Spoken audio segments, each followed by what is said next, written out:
નમસ્કાર દર્શક મિત્રો, કૃષિ દર્શન કાર્યક્રમમાં આપનું સ્વાગત છે. મિત્રો, ખેત તલાવડી એ ખેતરમાં ખોદવામાં આવેલ ચોક્કસ આકાર અને કદ ધરાવતું તેમજ પાણીના નિકાલ માટેનું સ્ટ્રક્ચર છે એ આપ સૌ જાણો છો. વળી તમે એ પણ જાણો છો કે સામાન્ય રીતે જે ખેત તલાવડી છે એ ખેતરના નીચાણવાળા ભાગમાં બનાવવામાં આવે છે. કૃષિ દર્શન ફોન ઇન લાઈવ હોય કે કૃષિ દર્શન કાર્યક્રમ હોય, મોટાભાગે અમે કાર્યક્રમની પહેલાં એક્સપર્ટ સાથે ઘણી ચર્ચા કરતા હોઈએ છીએ અને આમની પાસેથી મને એવું જાણવા મળ્યું કે ઘણા નિષ્ણાંતો એવું માને છે કે જે જગ્યાએ વરસાદ આધારિત ખેતી થતી હોય ત્યાં ખેત તલાવડી ખૂબ જ ઉપયોગી હોય છે. પરંતુ મને પણ એક નાગરિક તરીકે, જેમ કે હું કૃષિ દર્શન ફોન ઇન લાઈવમાં હંમેશા ખેડૂત વતી પ્રશ્ન પૂછવાનું હંમેશા પસંદ કરું છું. એમને જો મનમાં પ્રશ્ન એવું આવે કે જે વરસાદ આધારિત ખેતી થતી હોય છે ત્યાં ખેત તલાવડી ઉપયોગી છે, પણ જ્યાં વરસાદ આધારિત ખેતી ના થતી હોય તો શું એનો કોઈ ઉપાય નથી? આજે આપણે ખાસ વાત કરીશું ખેત તલાવડીની અને આ વિષય અંતર્ગત વિસ્તૃત માહિતી અને માર્ગદર્શન આપવા માટે આપણી સાથે કાર્યક્રમમાં ઉપસ્થિત છે શ્રી હાર્દિકભાઈ વાછાણી સાહેબ. હું સાહેબનો પરિચય આપું તો તેઓ એગ્રીકલ્ચર એક્સપર્ટ છે. અટલ ભુજ યોજના ગાંધીનગર હાલ પોતાની ફરજ બજાવે છે. સાહેબને મળીએ અને આ ખેત તલાવડી વિશે હજી પણ જે મનમાં ઉદ્ભવના થતી હોય કે આ પ્રશ્ન કેમ છે એના નિવારણ માટે એમની સાથે ચર્ચા કરીએ. કાર્યક્રમની શરૂઆતમાં સૌપ્રથમ સાહેબ આપનું સ્વાગત છે. નમસ્કાર સાહેબ. આજે ખેત તલાવડી વિશે તો હું ઘણી બધી વાત કરીશ.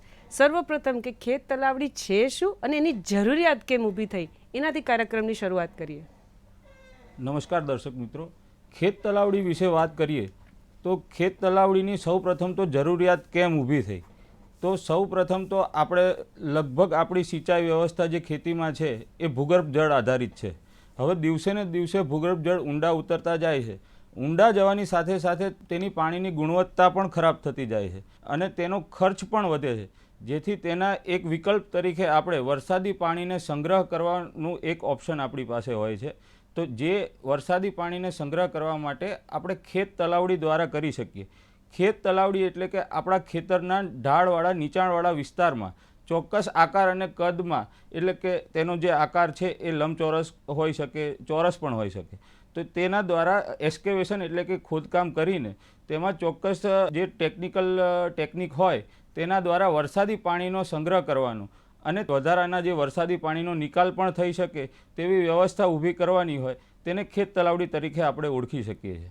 બરાબર. પણ હાર્દિકભાઈ સાહેબ, જેમ કે તમે કીધું ચોરસ પણ હોય, લંબચોરસ પણ હોય, આકારમાં કદાચ વધઘટ થઈ શકે. એક ખેડૂત મિત્રના મનમાં જો એવો પ્રશ્ન આવે કે એને સ્થળની પસંદગી કરવી છે અને ખેત તલાવડી ઊભી કરવી છે, તો એ સ્થળની પસંદગી એને કઈ રીતે કરવી જોઈએ? સ્થળની પસંદગી કરવા માટે સૌ પ્રથમ તો મુખ્ય ધ્યાનમાં લેવા જેવી બાબત કહી શકાય તો એક વરસાદ જોઈએ, કે વરસાદ ત્યાં પ્રોપર થતો હોય અને તેનો ઢાળ એ જ્યાં નીચાણવાળા વિસ્તારમાં થતો હોય, એટલે કે આપણે કહી શકાય કે એનો કેચમેન્ટ એરિયા કહેવાય, કે જ્યાંથી જે વરસાદી પાણી વહીને જતું હોય તો ત્યાંથી એક ઇનલેટની વ્યવસ્થા ઊભી કરીને ત્યાં આપણે ચોક્કસ સ્થળની પસંદગી કરી શકીએ. સાથે એમાં ઉમેરું તો ત્યાં વરસાદના વહેણની સાથે સાથે તેમાં કાંપ અને રેતી પણ આવતી હોય છે, તો જેનાથી ખેત તલાવડી આપણે ત્યાં બનાવી હોય તો ત્યાં કાંપ ભરાઈ જવાની શક્યતાઓ રહે છે. તેથી એવી જગ્યાની પસંદગી કરવી જોઈએ કે જ્યાં ઘાસ છે અથવા પથ્થર મૂકીને પણ જે કાંપ રોકી શકાય અને ત્યારબાદ ચોખ્ખું વરસાદી પાણી આપણે સંગ્રહ કરી શકીએ તેવા સ્થળની પસંદગી કરવી જોઈએ. બરાબર. જેમ સાહેબ શરૂઆતમાં મેં વાત કરી હતી કે મોટાભાગે હું ખેડૂત વતી પ્રશ્ન પૂછવા મને ખૂબ પસંદ પડે છે. જેમ તમે વારંવાર કહો છો કે ભાઈ ખેતી આધારિત, આપણે જે વરસાદ આધારિત જે ખેતી કરતા હોય, બરાબર, સુવિધા હોય અને ખેત તલાવડી કરીએ સાહેબ એ થોડુંક સરળ પણ છે અને એમાં સરકારશ્રી ખરેખર ઘણા લાભ પણ આપે છે. એ વિશે પણ આપણે વાત કરીશું. પણ માની લો સાહેબ કે જ્યાં ખેતી જે છે એ વરસાદ આધારિત ના હોય, તો સાહેબ એમાં કોઈ સંજોગો ઊભા થાય ખેત તલાવડી માટે? મુખ્યત્વે ખેત તલાવડી તો આપણે વરસાદ આધારિત જ કહી શકીએ કે વરસાદના પાણીના સંગ્રહ કરી શકાય. પણ હાલ સરકારશ્રી દ્વારા કેનાલ મારફતે પણ પાણી ગામોગામ પહોંચાડવામાં આવી રહ્યું છે, તો તેના મારફતે પણ પાર્ટિસિપેટરી ઇરિગેશન મેથડ દ્વારા પણ ખેત તલાવડી ભરીને તેમાંથી સિંચાઈની વ્યવસ્થા ઊભી કરી શકાય. બરાબર છે સાહેબ. હવે મારે વાત કરવી છે જમીનની. હવે કેવા પ્રકારની જમીન હોવી જોઈએ કે જેથી કરીને આ જે ખેત તલાવડી ઊભી કરવી છે એમાં અમને નુકસાન ઓછું થાય? ખેત તલાવડી માટે જમીનની વાત કરીએ તો સૌ પ્રથમ માટીવાળી જમીન, રેતાળ જમીન કે ત્યાં ખેત તલાવડી શક્ય છે. ખડકવાળી અને પથરાળ જમીનમાં ખેત તલાવડી શક્ય નથી. એટલે સૌપ્રથમ તો રેતાળ અને માટીવાળી જમીન હોય કે જે કહી શકાય કે આપણે કાળી માટી છે, તો જેમાં પાણીને શોષવાની શક્તિ પણ ખૂબ જ ઓછી તીવ્રતામાં જમીનમાં પાણી ઉતરતું હોય છે, તો એમાં ખેત તલાવડી ખૂબ જ સારી રીતે શક્ય છે. અને રેતાળ જમીન હોય તો પ્લાસ્ટિક ફિલ્મ લગાવીને પણ એમાં ખેત તલાવડી આપણે બનાવી શકીએ છીએ. બરાબર છે. પણ અમુક જે મુદ્દાઓ છે એ ખાસ એટલા માટે ધ્યાનમાં રાખજો કે એક્સપર્ટ જે રીતે વાત કરતા હોય છે કે જે આ જ વસ્તુ જરૂરી છે ને તમે ખેત તલાવડી કરશો તો ઘણી વખત બહુ આપણને સરળતા થાય, પણ એમના કહેવા મુજબ ઘણી વખત એ શબ્દ ઉપયોગ કરતા હોય છે અમારા એક્સપર્ટ કે જે સ્થાનિક ભૂગોળ છે સાહેબ, તમે પણ મને વાત કરી હતી, અને કેચમેન્ટ વિસ્તાર. તમારા વતી આપણે સાહેબ પાસેથી શીખીએ કે જે ખેત તલાવડી છે સાહેબ, એના માટે સ્થાનિક ભૂગોળ અને કેચમેન્ટ વિસ્તાર છે એના વિશે થોડીક માહિતી આપો જેથી કરીને અમારા દર્શક મિત્રોને થોડી સુવિધા રહે. સ્થાનિક ભૂગોળની વાત કરીએ તો ખેત તલાવડી બનાવવા માટે 1 મીટરથી વધારે ખોદકામ થઈ શકે અને માટીવાળી રેતાળ જમીન હોય તો તેવા વિસ્તારમાં આપણે ખેત તલાવડી શક્ય બને છે. તેથી વધારે ઊંડાઈમાં જવું હોય તો આપણે જઈ શકીએ છીએ, પરંતુ એવી જગ્યા હોય કે જ્યાં વરસાદી પાણીની આવક છે એ પૂરતી ના હોય તો તેવી જગ્યા આપણે પસંદગી ન કરી શકીએ, કેમ કે ખેત તલાવડી બનાવ્યા પછી તે પૂરી ભરાય નહીં. વરસાદમાં એકવાર તો મિનિમમ ભરાતી હોય તેવી જગ્યા આપણે સ્થાનિક ભૂગોળમાં આપણે પસંદગી કરવી જોઈએ. અને બીજું કેચમેન્ટ વિસ્તાર, તો કેચમેન્ટ વિસ્તાર છે એ એક મોટો વિસ્તાર છે. એમાં એવું નથી કે ભાઈ ખેડૂત મિત્રોની પોતાની જગ્યા છે તેને જ કેચમેન્ટ વિસ્તાર કહી શકાય. કેચમેન્ટ વિસ્તાર એટલે કે ઉપરવાસમાંથી, આપણે જે દેશી ભાષામાં કહીએ કે ઉપરવાસમાંથી જે પાણી આવતું હોય અને એનું વહન જતું હોય તો તેમાંથી આપણે એક ઇનલેટ લઈને આપણી જગ્યામાં, ખેડૂત મિત્રો પોતાની જગ્યામાં ખેત તલાવડી બનાવીને પાણીનો સંગ્રહ કરી શકે. બરાબર. મિત્રો, આપ જોઈ રહ્યા છો કૃષિ દર્શન કાર્યક્રમ. અત્યારે આપણે વાત કરી રહ્યા છીએ ખેત તલાવડી. ગાંધીનગરથી પધારેલા હાર્દિકભાઈ સાહેબ ખરેખર સરસ માહિતી આપી રહ્યા છે. અત્યારે સમય થયો છે એક નાનકડા વિરામનો. મળે વિરામ બાદ.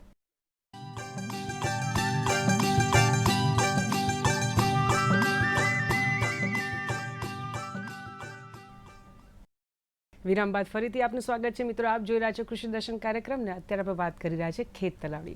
આપણે હાર્દિકભાઈ સાહેબ પાસેથી જાણીએ કે એમણે ઘણી બધી સ્થાનિક ભૂગોળની વાત કરી, કેચમેન્ટ વિસ્તારની વાત કરી. સાહેબ, આ ખેત તલાવડીની ડિઝાઇન જે છે એ મારે જો બનાવવી હોય એ કેવી રીતે નક્કી કરવી એના વિશે વાત કરો. ખેત તલાવડીની ડિઝાઇન માટે આપણે સૌ પ્રથમ તો જે વાત થઈ કે ચોરસ હોઈ શકે ખેત તલાવડી, લંબચોરસ હોઈ શકે અથવા ઊંધા શંકુ આકારની પણ બનાવી શકાય. આપણે ડિઝાઇનની વાત કરીએ તે પહેલાં આપણે સમજીએ કે ખેત તલાવડીમાં આપણે ધ્યાનમાં શું રાખવું જોઈએ.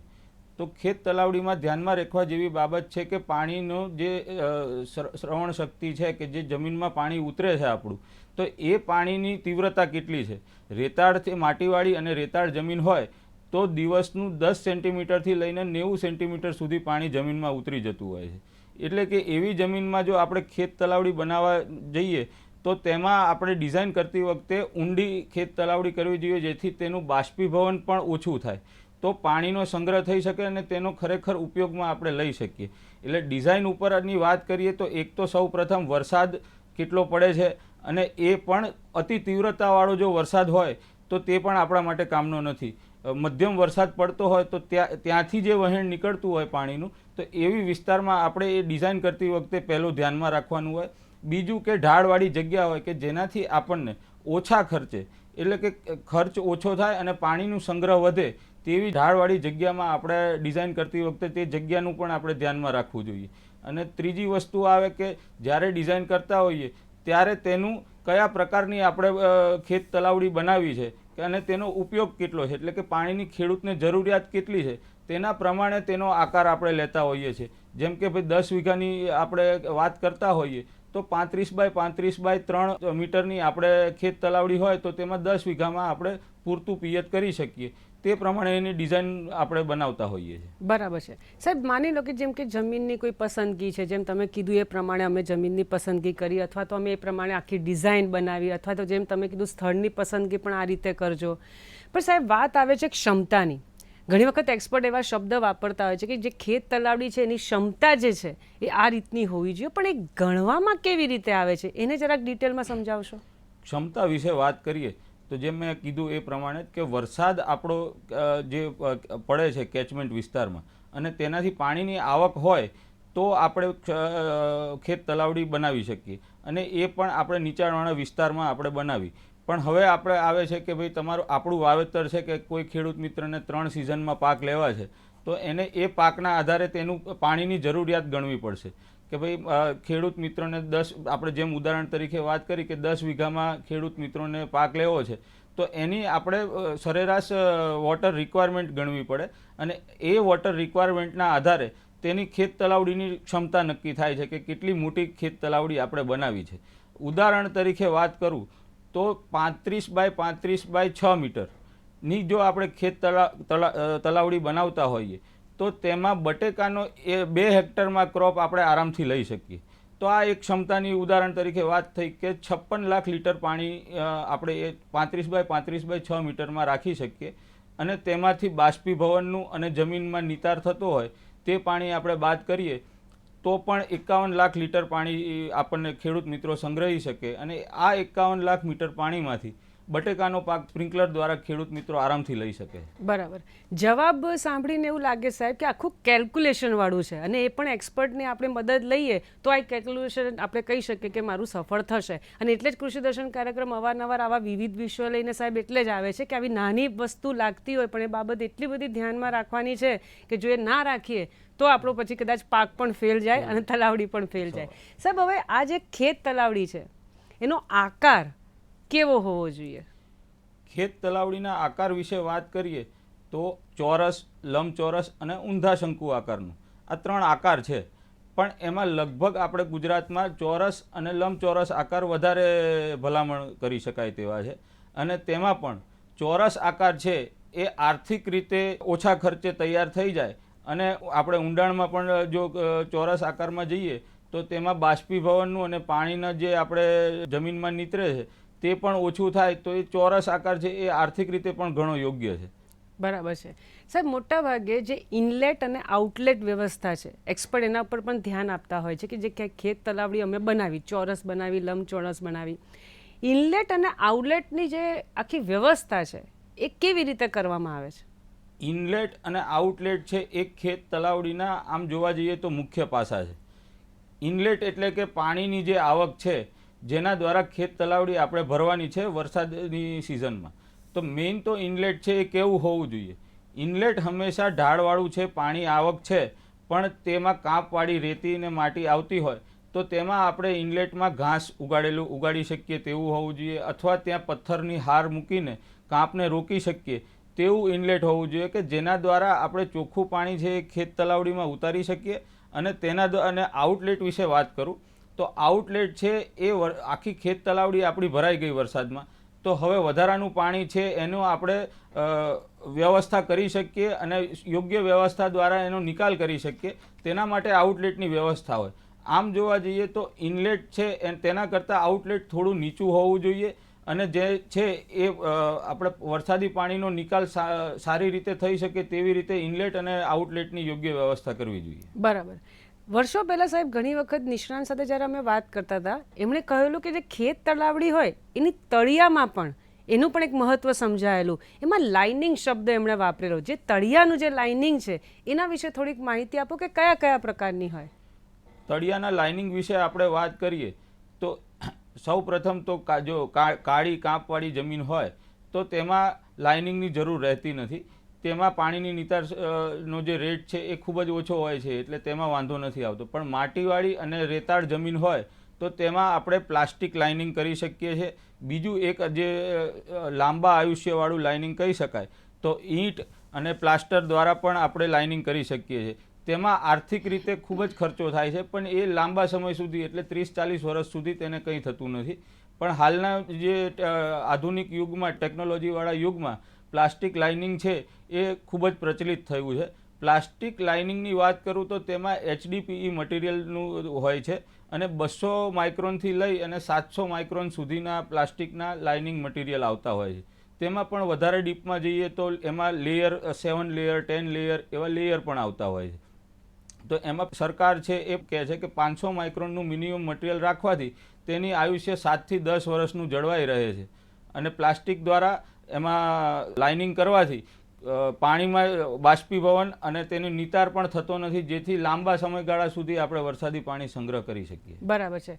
પ્લાસ્ટિક લાઇનિંગ વિશે સાહેબે વાત કરી, પણ એના મહત્વ વિશે ભલે વાત કરતા મને હજી પણ અંદર કેટલાક પ્રશ્નો ઉદ્ભવી રહ્યા છે, પરંતુ અત્યારે સમય થયો છે કે નાનકડા વિરામનો. મળે વિરામ બાદ.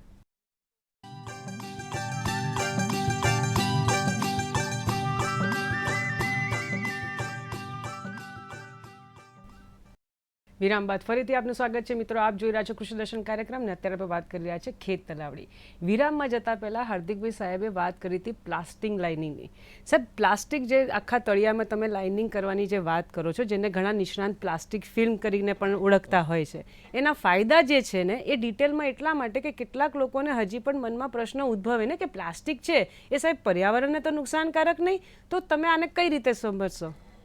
પ્લાસ્ટિક લાઇનિંગ એટલે કે આપણે કહી શકાય કે જીઓ મેમ્બ્રેન કહી શકાય. એનો ટેકનિકલ શબ્દ જીઓ મેમ્બ્રેન છે. બરાબર. તો જીઓ મેમ્બ્રેન લગાવવાથી એક તો આપણી ખેત તલાવડી છે એનું આયુષ્ય વધે છે.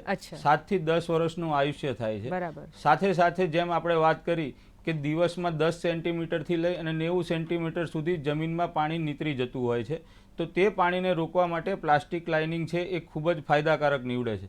નહિવત પ્રમાણમાં, એટલે કે 5%થી પણ ઓછા માત્રામાં પાણી નીતરે છે, જેનાથી આપણે લાંબા સમય સુધી, એટલે કે 2 સિઝનના ક્રોપ પણ આપણે લઈ શકીએ છીએ. સાથે સાથે પ્લાસ્ટિક લાઇનિંગનો બીજા ફાયદા કહીએ તો 7 થી 10 વર્ષ સુધી, અને તેની કોસ્ટ છે એ લગભગ ખેડૂતને 1 વર્ષમાં નીકળી જાય તેટલી કોસ્ટમાં આવતું હોય છે, જેથી ખેડૂત મિત્રો આરામથી તે અપનાવી પણ શકે છે. એટલે એક સાથે 2 ક્રોપ પણ લેવાય, આર્થિક રીતે પણ આપણને ફાયદાકારક છે અને બહુ નુકસાન થાય નહીં. સાહેબ, હવે ખેત તલાવડી જે છે, આપણે ખાસી એવી ચર્ચા કરી, એના મારે ફાયદા એટલે માટે જાણવા છો કે ધારો કે હું ખેત તલાવડી ના કરું અને એમને ખેતી કરું અને ખેત તલાવડી સાથે કરું, બંનેમાં શું ડિફરન્સ છે?